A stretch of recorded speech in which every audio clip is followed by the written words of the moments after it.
I'm here with Peter Conforti. He is our expert for this episode. We had a few questions and couldn't think of anyone better than the founder of Good Content, which is an agency that works with founders and executives to help them increase their social presence, primarily on LinkedIn. So nobody better to chat with. And thank you so much for being here, Peter. Of course. Thanks for having me, Emily. When we were chatting, we were not stuck, but needed someone to weigh in on two things. The first thing is, how do you decide if this even makes sense for a founder or executive to do? And then second, I want to know the nuts and bolts of how you actually work with founders and executives to manage this process. Yeah, totally. So, I mean, taking the first question of like, should you do this? Honestly, I think everyone should do this. I think everyone would benefit by having their executives more out on LinkedIn and talking all the time. I think the question is the extent to which you do it and whether you kind of go all in on it and see it really as a potential strong go-to-market motion. I think that there's a couple criteria that we look at to decide whether a prospect is kind of has the right criteria to do this really well. I mean, number one, the most obvious thing is like, is your ICP hanging out on LinkedIn? Yeah, obviously, LinkedIn is yeah, good place to start. Obviously, LinkedIn is chock full of salespeople, marketers, CEOs and founders, particularly in early stage, because they're basically salespeople and marketers for those companies, and a lot of HR professionals as well. So if you are a MarTech company, if you are selling into early stage startups, or if you're selling, some sort of HR tech, like generally those kinds of products tend to work really well for that audience. But we've seen success with lots of different kinds of audiences. Honestly, our best client right now is kind of deep tech observability client that sells into CTOs and VPs of engineering, which I didn't even think would be on LinkedIn, but here we are. You never know. You never know. And I mean, LinkedIn really is like the world's biggest kind of business conference at this point. So everybody is there at some point, and given your niche, you're going to be able to make some sort of contact with people, do some sort of networking. It's just a matter of the extent to which it's going to be really impactful for your business. I think there's like pros and cons to your audience being there. I think to your point, it means that your audience is there, but it also means that everyone else is trying to use this as a strategy. So I think all the more reason, if you are targeting marketers or sales or early stage startups, much like with everything else in marketing or even building a product, you have to differentiate. And so where there's a bunch of people trying to do this, it's even harder. So I think, yes, it might be a smaller audience of people on LinkedIn in other roles, but there's probably less people trying to be influencers to that audience. So there's just different strategies, I think, too. To your point about the extent, it's also just different strategies, different things you'll say. The emphasis on differentiation is different, I would imagine. 100%. The sales and marketing space, or I should say catering to the sales and marketing audience, is now extremely competitive on LinkedIn. So while it is a pretty fertile pond to fish in, if you are going to go fish there, you almost have to take it more seriously. You have to be ready to compete for those eyeballs. And it helps to like niche down as much as possible so that you can be really known for a very specific thing rather than just being, sort of bland out there. I think the next question is kind of like, what stage are you? Because I think it impacts who you're going to invest in terms of the executive profile you want to elevate. So if you are, seed stage through maybe Series C, then it's probably most likely going to be your CEO or founder. Like they're probably going to be the person who should be out there most often, is the sort of, lightning rod for whatever your message is going to be or whatever you need to pitch out there in the market. They're the visionary. They're going to also carry the most credibility with that CEO title and in their content. If you're after Series C, you might want to start looking elsewhere in the organization, particularly somebody who looks like your ICP, has a lot of experience as your ICP. They're going to be able to kind of like walk the walk, talk the talk out there in the marketplace.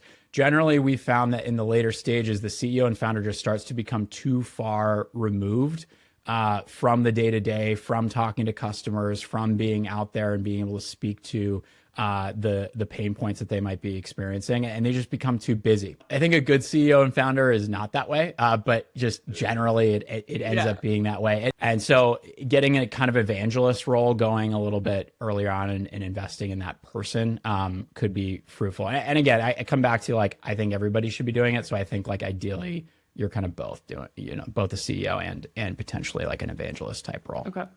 Do you worry if the person leaves? That's an aside, but you can answer it anyway. Yeah, I mean, it's always a risk with this. Yeah. I think that's another reason to think about differentiation of the voice. I mean, the CEO and founder is less likely to leave. So again, that's like less risky to go with them.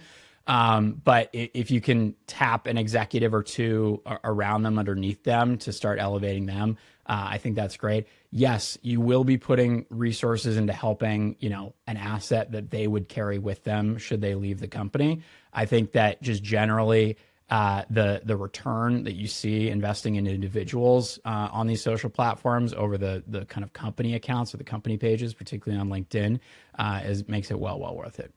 Yeah, and like if you think about it, every skill that you learn in a job, well, most of them are applicable to other jobs, and it's talent and experience that the person brings with them. So it's not really that different, except there's actual, followers tied to it. But it's kind of the same thing. It's just a skill that's transferable, and in this case, an audience that's transferable for the person, and should be a huge perk for them working there. As what we've talked about now, it's like, is your ICP on LinkedIn? Then what stage are you? Now that you've kind of oriented to those questions and you're ready to kind of actually select, is it going to be the CEO? Is it going to be this other person? I would say there's like 3 big criteria that we look at if somebody's going to be set up for success on this motion. One is credibility and experience. And experience as the ICP, I should say. Because if you think about when you come across a piece of content on social media, the first thing you think of, whether subliminally or explicitly, is why the hell should I listen to this person, right? Like that's kind of always the thing that you need to get past. And so you need a good answer for that. And you need somebody who's well-positioned to have a good answer for that. So credibility as an executive, have they started and sold companies before? How many years have they been in the industry? Can they talk about, multi-year or decade cycles of evolution across the problems that your ICP are dealing with, or the kind of strategies and evolution of the industry? Can they speak directly to the experience of your ICP, their pain points? Have they walked the walk? That sort of thing. I think that's very, very important. And if you don't have the credibility or you're weak on it, there are things you can do. Like, for example, I think doing a podcast or having some sort of program where you're getting guests involved helps you borrow some of that experience. And there's other things you can kind of do to offset that. But I think the credibility piece is a very, very important one to be conscious of. The second thing would be having access. And so this means like access to movers and shakers within the industry, having access to customers and those conversations, having access to unique data sets and being able to draw insights from it. If you think about it, the first couple months of this motion, as long as the executive's into it, it's going to flow pretty easily. Like they're going to have things to say. They're going to get all of those hot takes out. In month 3, 4, 5, it becomes a lot harder to kind of dig for content. And you want to be ready and set up to have systems in place that they're able to pull content from. Come up with stuff. Yeah. Exactly. And I think it's really helpful to think about your executive as a journalist in their industry. And they're kind of like the new version of like a trade magazine or publication that reporting out on what's going on in your industry. So if they are having interesting backroom conversations that then they can create a piece of content about and share about, like, hey, I'm hearing this thing from other people in the industry. This seems to be a problem that's coming up. Here's how I think we should deal with it. That's going to be very interesting. If you can report out, hey, I talked to a customer last week and they were dealing with this problem and they solved it in this way, and here's the playbook that you can steal to go do it because you, ICP audience, look exactly like they do, then great. So you want to have, somebody who has these access points because they're going to have an interesting thing to report on. They're going to be an interesting journalist for your audience. Yeah, I like that it's the modern trade magazine. It certainly looks a lot different, but that's exactly kind of what it has replaced. I think one of my professors told me in business school there's like three main ways to contribute to a conversation, just in general, in a meeting, whatever it might be, on LinkedIn, wherever it is. And one is like you can make a net new point. So you can make that hot take or have an original thought. And one is that you can react to someone else's thought. So you're just, chiming back in. And the third is that you can actually like round up or synthesize other people's points. And ideally, I think as someone who's out there on social media or trying to be a quote influencer, you're good at all three. You can make the original points, you can reply and respond to other people, and you can synthesize. But I think starting as a synthesizer to get your feet wet and having these great conversations and summarizing them is a good place to start. So I think about this a lot, actually, like all the ways you can kind of contribute to any kind of discussion. That's a really, really good framework. I like that a lot. And yeah, you're right. That's a great way to get people's feet wet. I mean, it's also a great way to bolster credibility if you're weak on that point. I mean, I'll take myself as an example here. I publish out on LinkedIn mostly so that I can do the thing that we do so that I can understand what our customers are really going through. But I don't have, I'm a marketing agency trying to sell to VPs of marketing and potentially like a CEO founder kind of role. I don't have experience with any of that, right? I have a ton of experience in social media and in content production. I don't have experience being a B2B marketer, but having a podcast and a guest series where I've been able to talk to and learn from folks like yourself and learn about B2B marketing and basically take those ideas and those insights and synthesize them and share them out and be a curator has been great in being able to help, offset my lack of credibility in that area and give me more things and ideas to talk about. I think learning in public is like a really big thing and a big way to kind of think about this. Yeah. Some of my best posts on LinkedIn are like questions that I ask. Like, what do you think about this? I do that like before I do a newsletter. Typically, I pre-ask a question that's going to help me write it. And those are some of my best ones because they get engagement. So yeah, I'll interesting. say like, I mean, this is just a simple example, but you could say something like, what are the tools you use for X? And that's going to help me actually know what people are using, but people are going to respond. Or a question like, how are you approaching X topic? And it works really well. That's awesome. That's awesome. Yeah. I would put a word of caution for just on the curation point. I think a mistake some teams make is that they take that point a little bit too literally, where it's like here's a list of the top 5 podcast episodes from this week, and then it's just like a list of other things to read, and it's like that's not going to do very well. Or like, here are my top 5 favorite whatever from these people. Yeah, that gets old so fast. I mean, you've got to be thoughtfully curating and not just making lists. Yes, that's a good itemize it. So it's like take one idea and like write a whole post on that one idea and make it about that, rather than trying to draw everything up. The last criteria point that we look for, and one that you already brought up, is buy-in. Like the executive needs to be ready and willing and excited to do this. They're going to put themselves out there. They're going to be vulnerable.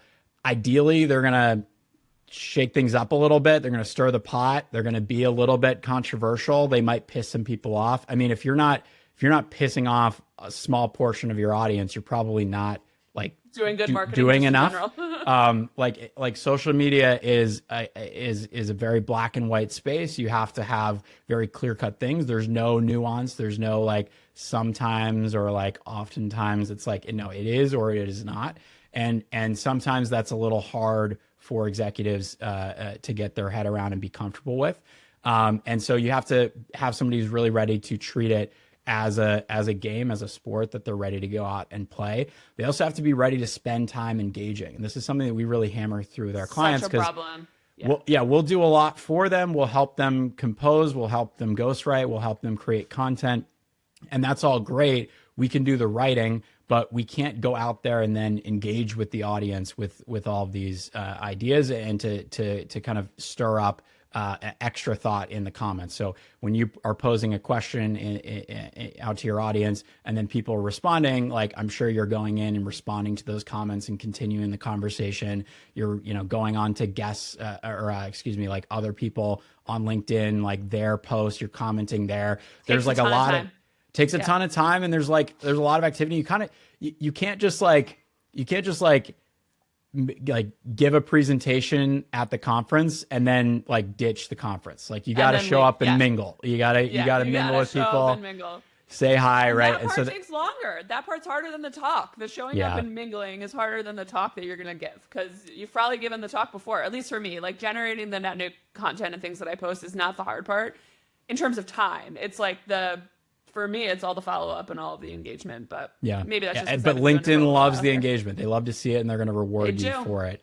So if you post and ghost, that is not going to be a good recipe for success. Do not post and ghost. Lastly, you just got to be excited about it. They got to come ready with ideas. They got to come like into those, calls or into the Slack group, whatever you have set up to help generate the content. They have to, hey, I just had this great idea on the ride into work. Like, I think there's a post here. Like, let's talk about it. They have to be thinking in content and be excited about it. So that's the criteria that you use. How do you do it? Because everybody seems to want to do this these days. And then when it comes to actually doing it, they want to cut corners, not actually have to do it, not engage. Like, how do you all manage this? We try to set up a system for the thought leader that all they have to do is check off all the boxes that I just said and like be into it and bought in, and then come with ideas and come with thinking. And we will help execute the rest like for them. And I think that's like a really healthy way to do it, because what can bog people down is the blank page, the dread of the blank page, the pressing publish on LinkedIn is like a very nerve-wracking thing. Keeping track of when you need to publish and making sure there's time in the day to publish, and then crafting up the writing and massage. That can all be like a big tax on an executive who has a lot going on but might have like really great ideas. So our system, and again, I think that marketing teams can copy this as well, and internal marketing teams can set this up if they have the resources for it. But generally, the 3 buckets that we try to set an executive up with is number 1, strategy, number 2, content production, and number 3, engagement, audience engagement. And so in that first bucket, we are really setting up the content strategy. We are figuring out who exactly is the target audience. What are their pain points? What do they need to believe in order to buy? What are their alternatives? All the normal kind of marketing positioning stuff, coupled with who is the thought leader? What are their opinions? What is their point of view? What's their experience? What do they think about the market? Where do they think everything's going? And then try to line all of that up into a few clear messaging points that can be repeated over and over that line both of those things up. So that ideally, when they're out there on their megaphone, everything they're saying is from their own heart, part of their experience, part of what they believe, but it also happens to gather the right people for their business, right? We'll also overhaul their LinkedIn profile. That's a really big thing to make sure it's converting like a landing page, not a resume. Because if you're driving a bunch of traffic to your post, the first place people are going to go to is that profile. And you want to make sure that you're routing that traffic accordingly and giving them context as to like what this person is, who they do, what your company and why does. They're credible. Yeah. And why they're credible. Yeah. Why they're credible is a big thing. It's a good point. And then the second bucket is the content production piece. And we typically engage in one of 2 tiers. There's either a one-on-one interview with a content strategist and writer who we couple with the executive. This person should, like, usually we'll look for like journalism experience for this person, like not necessarily typical B2B copywriting experience. And generally that's 1 hour once a month, but I think a bi-weekly cadence can also be nice. I also highly recommend a Slack channel that you encourage the thought leader to be in. I think ideally a lot of like 50% of the content creation should or can be async through voice notes and Slacks and off the cuff things, because those ideas that they have in the middle of the day, or they just got out of an interesting meeting, that's going to be the real gold. We also engage on a tier of, actually engaging a guest in some sort of podcast or webinar, or I honestly don't really care what the format of the content is. It just matters that there's a third party involved.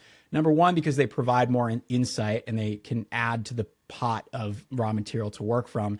Number two, because they add a lot of cross network effects if they go and publish to their audience. Distribution, right? yeah, for Distribution. Sure. And number three, because it can be a good prospecting tool. You can use that guest slot strategically to bring on someone from a sales deal that's stalled. ABM strategy for sure. ABM, exactly.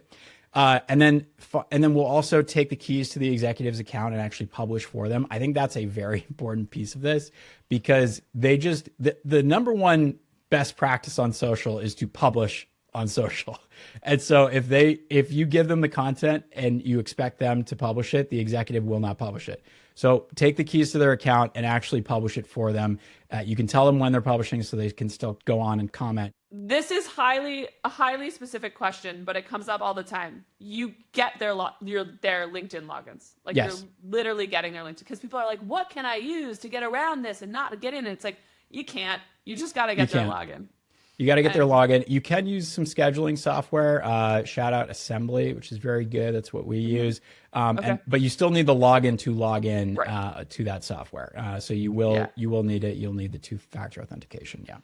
The final bucket is audience engagement. So, after the publishing happens, I don't believe that that's when the work stops. Like, you really need to have some sort of system to capture all the engagement that's happening from that audience. So what we happen to do is we keep track of every single post that the executive publishes, along with every single post that the guest publishes. And we keep track of that, and we keep track of every single like that they get, every single person who engages with their content.